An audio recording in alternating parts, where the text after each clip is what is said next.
Saudi আরব জানে তাদের এই তেলের সাম্রাজ্য শেষ হতে চলেছে, আর তাই এখনই বিকল্প হিসাবে যা করছে তা হয়তো যে কাউকে অবাক করে দিতে পারে। সৌদি আরবের মোট আয়ের 70% বেশি আসে তেল থেকে।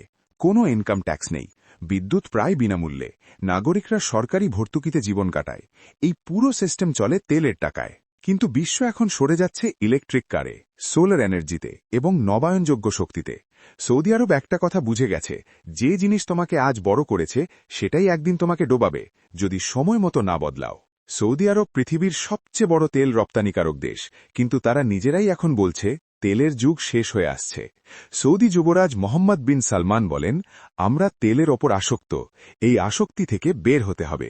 পরিকল্পনা এখন একটাই, 2030 সালের মধ্যে তেল ছাড়া অর্থনীতি গড়ে তুলতে হবে। মরুভূমির বুকে বানানো হচ্ছে $500 বিলিয়ন ব্যয়ে পৃথিবীর সবচেয়ে আধুনিক শহর নিয়ম, যেটি সম্পূর্ণ সৌরশক্তিতে চলবে। 2018 সালের আগে সৌদিতে সিনেমা হল ছিল না, এখন হাজারো কনসার্ট হচ্ছে, আন্তর্জাতিক ক্রীড়া ইভেন্ট হচ্ছে, মিউজিক ফেস্টিভ্যাল হচ্ছে। শুধু বিনোদন খাত থেকেই লক্ষ লক্ষ কর্মসংস্থান তৈরির পরিকল্পনা করছে তারা।